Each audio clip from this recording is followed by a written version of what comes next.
All right, Coach, we talked a little baseball. Let's get into the hoops. What was your take of the tournament? Butler Duke, great championship game, at least in terms of entertainment, great defense, getting after one another. Of course, you know Mike Krzyzewski extremely well. What was your take? Well, I thought that the teams, from my standpoint, that played basketball the way it should be played, that played basketball the best, got to the championship. I think they were two superbly coached teams, two teams that played the game the way I like to see it play. Maybe not everybody likes it the way I do, but those two teams were good defensively, patient offensively. Duke was a team that was going to be a little tougher for Butler than other teams. Butler, it's easier to slow the pace of a game than it is to speed up the pace of a game. And Butler did a great job of playing at its pace. But one of the things I said prior to the game was Duke can play at that pace. And the game was actually a little bit closer than I thought it would be. So those two teams are pretty evenly matched. If I allow you to be the czar of college hoops, what would you do to change it? Well, I'd eliminate postseason conference tournaments to begin with. And if expansion is good for basketball, I'm not sure it is, but if it is, I'd put in 128 teams, and then nobody could complain. I mean, if you're 129th, you shouldn't be there anyhow. Probably the last 40 shouldn't be there anyhow in national competition. But make it 128 and play one day on Saturday. And you have 64 games, and in one day, you're down to 64, which is what they have now. In this case, the best 64. Yeah, theoretically. There are going to still be some upsets, and not everybody that should advance is going to advance because you just, I mean, I'm not sure I ever went through a season where we didn't lose something that I thought maybe we should have won. So, John Kilgo asked you during the break about the committee statement that you had after the selection, and I thought it was interesting. You said, you know what, we need to totally revamp this. Well, I think that the selection committee should be made up of basketball people. It should be made up of people who have coached the game at the college level and at the Division I college level. I think I'd like to look at the basketball selection committee and see Dean Smith, John Thompson, Don Donaher, Judd Heathcote.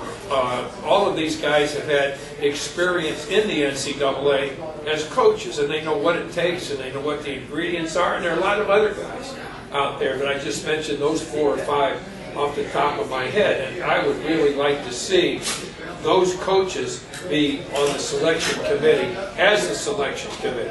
What makes you sick when you watch it? When I talk to Billy, he says, I can't even watch the games, and he gets sort of turn it off or the games. Well, what makes you sick? I think the thing that Billy and I have the same kind of idea, I think, about basketball and what we like in it. And to me, the three-point shot has really taken a lot away from the game of basketball. So many teams rely on the three-point shot. And then the second thing is, so many teams rely on a point guard. I mean, I don't even know what a point guard is. A guard that dribbles a lot and ends up shooting a lot is not a guard I want. If I'm going to put the ball in the guard's hands, I want him to create situations for people other than himself. And so I go back to that three-point shot where dribble, kick it out, shoot.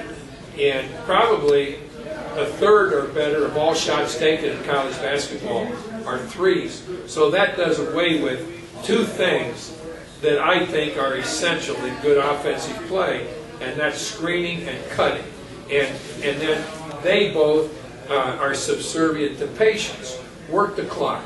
Take the time to get a really good shot. That three-point shot is there all the time, and I get a little bit tired of seeing quick shots and long rebounds dictate the tempo of the game. After you took the job at Texas Tech and went to the whole thing at Lubbock, I know your name's popped up a couple times for jobs. A couple times. Now, whether or not you had an interest is a totally separate issue. On a scale of 1 to 10, what would the interest be for you to get back in the coaching? I'd like your job. I mean, I already have my job. I see you sitting here, and you got on a polo shirt that I don't even know what it says. and you look totally content and happy. I am. With your job.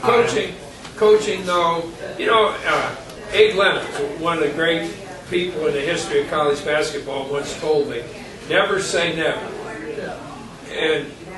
And I would never say never. But for me to coach, it would have to be a situation that I would like, and a situation where I thought that this was a situation that could be competitive with anybody in the country. I had asked you before you came on the air about the ACC had 3 job openings: Boston College, Clemson, and Wake Forest. And Clemson got their guy today. BC's got their guy. Was Steve Dunning did a tremendous job. Would it make sense for a guy like Bobby now, if Wake Forest came called, or at Clemson before they made their mind, would those be places where you said, you know what, I could win there and get it done? Well, you know, I don't know that I could. Let me just say this, not about specific schools, but let me simply say that administrators, athletic directors, there aren't many athletic directors anymore that coached anything. You know, they're business people, they're people, some of them have never played anything, and they're athletic directors. And all these schools have an inflated idea of what they can do and what they can't do. And I could pick schools out of different leagues, and I'm not going to do that have no chance to win that league. And yet the president or the AD fires the coach because he's not at the top of that league. Where their geographical locations, I'm a firm believer that to be really good in college sports, within 3 hours of your campus, you have to have people that you can recruit every year. You have to be able to go out and look at those kids. Not that you're going to get them all, but you're going to have kids that want to come to your school. And there's a group of schools that are far more in line with that kind of thinking than a lot of other schools are.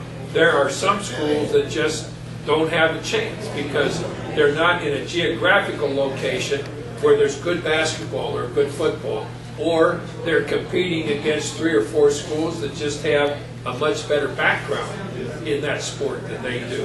And I see coaches get fired from jobs that if God were to send Moses down to coach that team, he wouldn't win.